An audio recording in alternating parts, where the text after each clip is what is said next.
যারা বাংলাদেশের ন্যাশনাল টিমে খেলেছে, জাতীয় পর্যায়ে খেলেছে, ডিস্ট্রিক্ট পর্যায়ে খেলেছে এবং থানা পর্যায়ে খেলেছে। আপনারা জানেন যে এই স্কুল মাঠের এই স্কুলের টিম দুইবার বাংলাদেশের আন্তঃ স্কুল ফুটবল টুর্নামেন্টে 2বার চ্যাম্পিয়ন হয়েছে। এটা একটা বিশাল ব্যাপার সারা বাংলাদেশে। এবং এই যে আমার সাথে বসা আছে উনি হচ্ছেন আমার চাচা আব্দুল মালিক, উনি হচ্ছেন আমাদের এই ম্যানেজমেন্ট কমিটির সভাপতি। উনি ন্যাশনাল টিমে খেলেছেন, বিডিআরে খেলেছেন, অনেক প্রতিযোগিতা আছে। এখানে যারা বসা আছে এই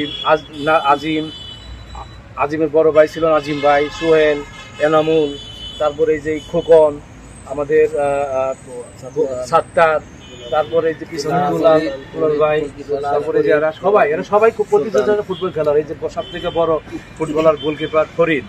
তো আমি যেটা বলতে চাচ্ছি যে এই টোটাল খেলায় যে আয়োজনটার একটা অংশ বলছি, বাকি অংশটুকু মালিক চাচা বলবে। আমরা প্রথমার্ধে চিন্তা করেছিলাম যে 13টা ইউনিয়ন এবং 2টা পৌরসভা, এই 15টা এবং একটা এক্সট্রা টিম দিয়ে 16 টিমের নকআউট ভিত্তিতে খেলাটা দিব।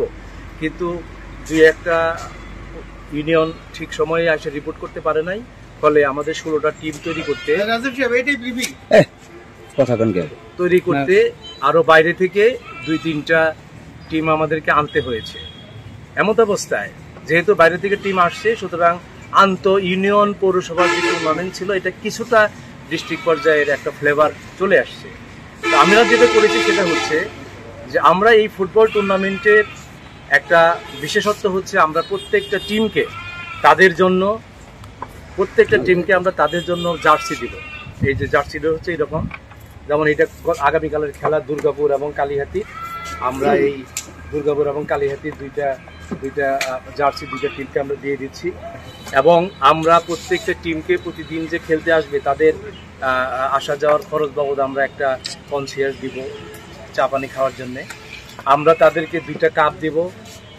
চ্যাম্পিয়ন টিমের কাপের সাথে আমরা 1 লক্ষ টাকা পুরস্কার দেব। রানার্স আপের কাপের সাথে আমরা 50,000 টাকা পুরস্কার দেব। এবং তৃতীয় স্থান নির্ধারণে একটা খেলা হবে, সেটার জন্য আমরা 20,000 টাকা দিব। এটা হচ্ছে ক্যাশ মানি। তাছাড়া আমরা মোটামুটি কালীহাতিতে যারা মান্যগণ্য ব্যক্তিত্ব আছেন, অনেকে আমরা পাই নাই, তাদের সবাইকে আমরা এই কার্ড দিয়ে সবাইকে দাওয়াত করেছি। আমাদের ইউনো সাহেব কালকের এই অনুষ্ঠানের প্রধান অতিথি থাকবেন, বিশেষ অতিথি থাকবেন আমাদের অফিসার ইনচার্জ ওসি কালীহাতি থানা, এবং কালীহাতির আমি যারা বিভিন্ন রাজনৈতিক ব্যক্তিত্ব আছেন সবাইকে আমরা দাওয়াত করেছি। যারাই আসবেন তারাই আমাদের বিশেষ অতিথি। এটা হচ্ছে অতিথির অংশটা। এবং সোশ্যাল মিডিয়াতে আমরা ব্যাপকভাবে প্রচার করেছি, সবাইকে আমন্ত্রণ করেছি, সবাই এই খেলাটা যাতে উপভোগ করতে পারে। এবং আপনারা যারা সাংবাদিক ভাইরা আছেন, আপনারা সবসময় দেশের জন্য কাজ করেন, মানুষের জন্য কাজ করেন এবং স্পোর্টসের জন্য কাজ করেন। এই স্পোর্টসটা আমরা দিয়েছি এই কারণে যে স্পোর্টসের মাধ্যমে আমাদের ছেলেপেলেরা যাতে খেলার মাঝে ফিরে এবং তারা তাদের এই অবসর সময়ে অন্য কোনো বাজে কাজে লিপ্ত হতে না পারে, এটাই আমাদের উদ্দেশ্য। তাই আমরা চাবো যে এই খেলাটা ব্যাপকভাবে প্রচার পাক, এবং সেটাই একমাত্র পারবেন আপনারা, আপনাদের মাধ্যমে সেটা সম্ভব। এই হচ্ছে 1 নম্বর উদ্দেশ্যটা। 2 নম্বর উদ্দেশ্য